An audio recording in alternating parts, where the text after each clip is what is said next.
the Lord. Kaya sa kanyang kamantasan at ang siyempre ang ating pamilya ay ipinag sa katiwala. Yes.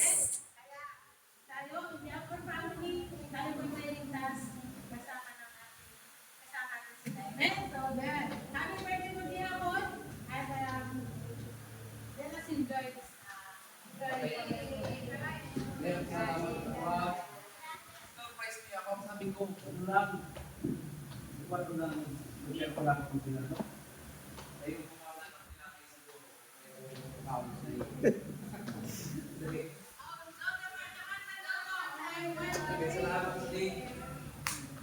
Rio, mga nagkaro, ay, nagpapamplok niya. Kaya lang pinibigyan si Rick eh. Okay, sige. Ang wish ko ay financial freedom for every family, then financial breakthrough, and then good health.